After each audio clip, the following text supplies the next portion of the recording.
So next topic of demand and elasticity of demand is law of demand. So last video में हमने discuss किया what is demand, what are the determinants of demand, demand में क्या असर पड़ता है, उसके अलग अलग डिटर्मिनेंट्स हमने ऑलरेडी डिस्कस कर दिए हैं. Now come to the next topic, law of demand. Law of demand states that people will buy more at lower prices and buy less at higher prices, or other things remains the same. So other things remain constant. Law of demand क्या कहता है, that अगर किसी commodity का price कम होता है तो consumer उसको ज़्यादा बाय करते हैं, और अगर किसी कॉमोडिटी का प्राइस बढ़ता है, राइज होता है, तो उसकी डिमांड में गिरावट आ जाती है या कम उसे बाय किया जाता है. So the law of demand states that quantity demanded increases with the fall in the price and diminishes when price increases, other things being equal. तो according to Marshall क्या कहा है कि जब किसी कॉमोडिटी का प्राइस इंक्रीज होता है तो उसकी क्वांटिटी डिमांडेड में गिरावट आती है, क्वांटिटी घटता है, और between price and quantity demanded there is always an inverse relationship. दोनों का ही इन्वर्स रिलेशनशिप रहता है. Now there are some assumptions to law of demand. Law of demand holds goods when other things remain the same, meaning thereby the factors affecting demand other than price are assumed to be constant. यहाँ पे जब हम law of demand की बात करते हैं तो हम सिर्फ और सिर्फ प्राइस को ही assume करते हैं. इसके अलावा जितने भी बाकी डिटर्मिनेंट्स होते हैं हम उन्हें assume कर लेते हैं कि they are constant. Now demand function dx is equals to f px pr y t e. यहाँ पे जितने भी आपको ये अल्फ़ाबेट्स दिख रहे हैं px pr y t, these are all the determinants of demand, जो हम पिछली वीडियो में डिस्कस कर चुके हैं कि what are the determinants. dx represent demand for commodity, and there is a functional relationship between price of commodity, price of other goods, income of the consumer, taste, expectations of the consumer, and so on. So these all are the determinants of demand. So demand function is the functional relationship between demand and the determinants of demand. And वो जो अलग अलग determinants थे वो हम last video में पढ़ चुके हैं. Now according to law of demand, ceteris paribus means other things remain constant. Quantity demanded is inversely proportional to price. However, this relation is not proportional, meaning thereby that it is not necessary that when price falls by half, demand for goods will double. This simply indicates the direction of the change in demand as a result of change in price. Price में changes आने की वजह से demand में भी changes आते हैं. इसको सिंपली ये इक्वेशन बताती है that quantity demanded is proportional to price.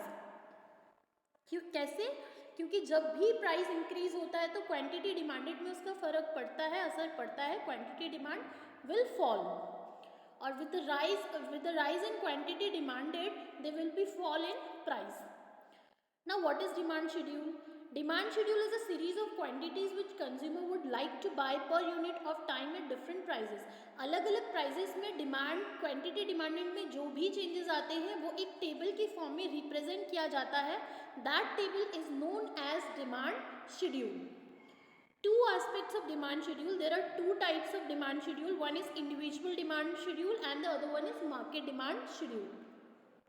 Individual demand schedule में आपको किसी भी एक इंडिविजुअल कॉमोडिटी के बारे में, उसकी प्राइस और क्वांटिटी डिमांड के बारे में बताया जाएगा. जैसे कि in this table, it is defined as a table which shows quantities of a given commodity which an individual consumer will buy at all possible prices at a given time. Like कोई भी एक individual commodity की बात कर दी, उसकी prices यहाँ पे mention कर दिए 1 2 3 4. अब आप यहाँ टेबल में देखो कि प्राइस क्या हो रहा है, इंक्रीज हो रहा है फ्रॉम 1 to 2, 2 to 3, 3 to 4. ठीक है, और वही क्वांटिटी डिमांडेड में क्या हो रहा है, फॉल. तो यहीं से आप लॉ ऑफ डिमांड समझ सकते हो कि जब प्राइस इंक्रीज हो रही है from 1 to 2, 2 to 3, 3 to 4, quantity demanded आपका रिड्यूस हो रहा है from 4 to 3, 3 to 2, 2 to 1 and so on. ठीक है, तो यही लॉ ऑफ डिमांड आपको थ्रू शेड्यूल समझ आना चाहिए दैट जब भी कभी प्राइस इंक्रीज हो, क्वांटिटी डिमांडेड आपकी हमेशा डिक्रीज होती है. नाउ ये था एक कॉमोडिटी की शेड्यूल के बारे में, that is individual demand schedule.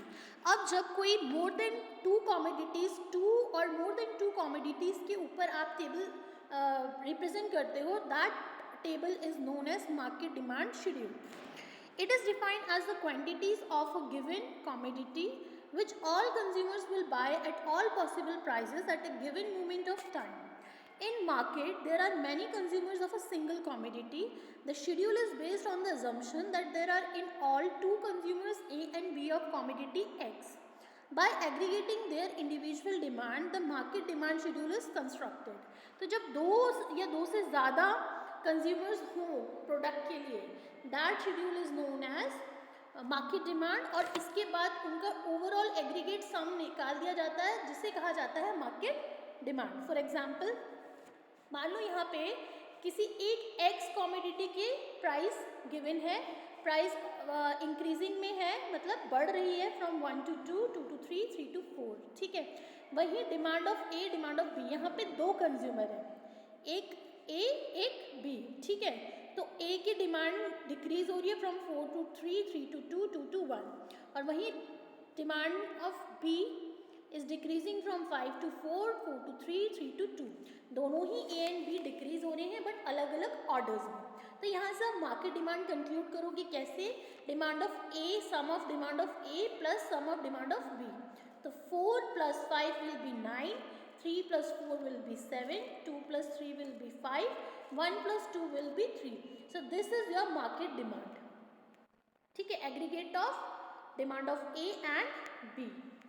It indicates that when price of X is ₹1 per unit, demand of A is for 4 unit and that of B is for 5 unit. Thus the market demand is 9 units.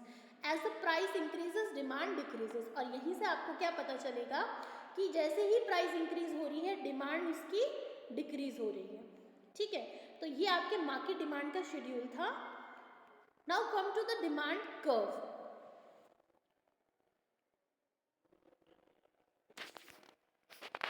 We will discuss demand curve in the next video.